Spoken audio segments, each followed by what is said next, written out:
Good morning, YouTube. Today we're going to fix the AC control screen in our McLaren 650S. So are you recording all of the nefarious activities? If you're new to the channel, my name is Dan and this is my garage, and this channel is all about the supercar ownership experience. And behind me is our 2015 McLaren 650S, which is for sale through our dealership, NG Supercars. So go check that out if you're interested in buying it or any of the other cars we have. But, well, unfortunately, it has a broken AC screen, so I guess this is like ridiculously common on the 650 and the 12C.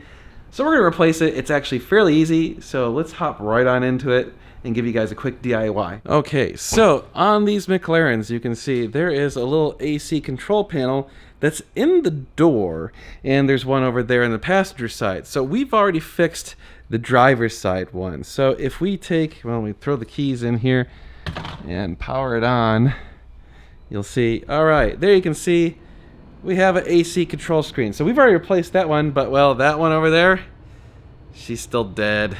So we're gonna get that one fixed. So first thing I'm gonna do is remove this grill that covers the speakers, and that will get us access to the screw that's on the underside of this little panel. All you have to do is just kind of pull on it and pop it off. You can use a pry tool, but I recommend just pulling it gently from the bottom and then from the sides, and just, you kind of want it to come out equal. You don't want to bend it. All right, so what we do is we just kind of pry gently. Come on, there we go. Get those all off.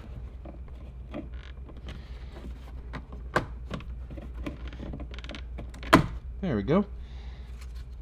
Now that that's popped off, there is a screw, and it's right there, and I believe it's a T15 Torx. Let me double check. Try and, you have to kind of do it by feel. Oh yeah, that's right. There we go. And actually, this one was loose enough I could just do it by hand. So I'm gonna unscrew it, and once we get this unscrewed, there we go. There's our T15 Torx. You just pry this up kind of from the back first. There we go. And then from the front. There we go. And then there is this wire right here. Just depress the little clip, and off it comes. So now we got our little AC module. All right, so here's our replacement screen. So we need to get this panel taken apart. So we flip it over, and now it's flipped over. I think these are also T15s. They are. So we're just gonna undo these guys.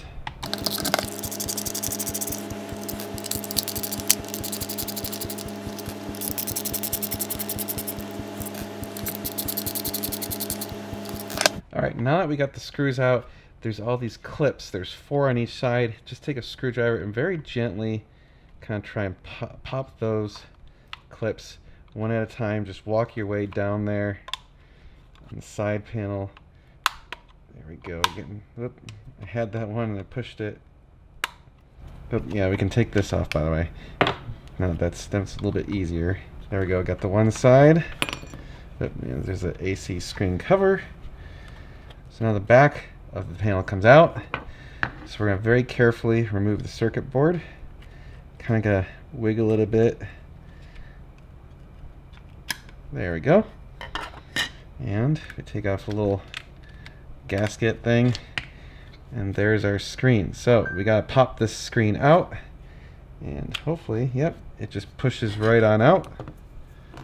Easy as that. Take our new screen, remove the protective covering, pop it in.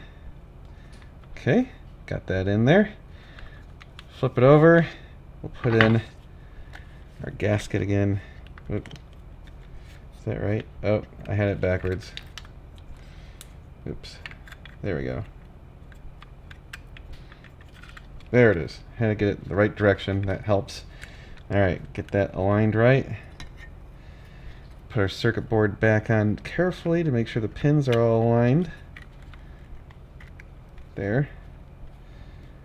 That's good. Nice and good. We'll pop on the cover. Let's see, make sure I got that right. Nope, there it is. That's the right direction.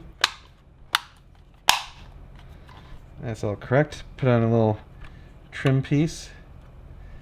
And now, simply re-screw it back together.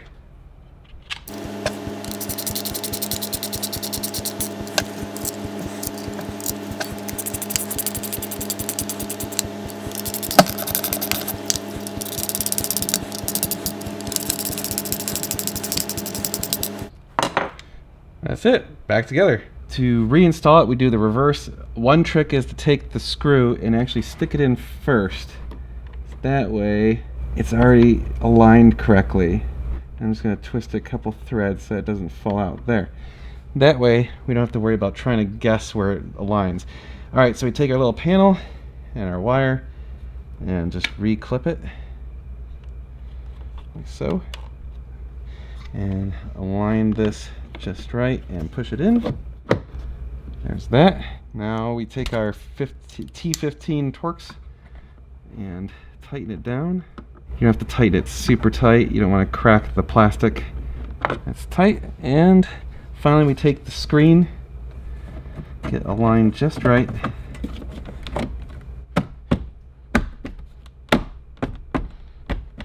That's it. And she's done. Okay, let's test and see if it works. We'll power back on the car. And power's going on. And hey, how about that? Can you even see it? There it is. There you go. It's working. How about that? And that's it. Took like less than 10 minutes. Super easy fix. So for those of you that aren't even mechanically inclined, you can do this yourself, so long as you have the T15 Torx bit. That's the one thing you might not have. $400 for a little screen saves you a lot of money versus replacing the entire unit or having the dealership do it or anyone else do it. You can buy those screens on EMF Audio's website. I'll put a link in the description below, so go check them out. If you do buy it, hey, let them know that you saw it on our video, but we do appreciate you guys liking, sharing, subscribing. That does help us out, so thank you so much. And of course, go visit normalguysupercar.com. There you can buy parts and services for your car, and you can use the code NGS10. It takes off 10% most of the things we sell. So we do appreciate when you guys do that. And of course, again, go check out our dealership, NG Supercars, and let us know if there's a car you would like. Send us an email, sales@ngsupercars.com, to make a deal, and maybe we can buy your car if you're wanting to get rid of it. But that's to do it, you guys. Super quick, easy video. So hopefully that was helpful to some of you that might have one of these cars, but otherwise, we're going to be doing a lot of cool car stuff, so you're going to want to stay tuned. It's going to be sweet.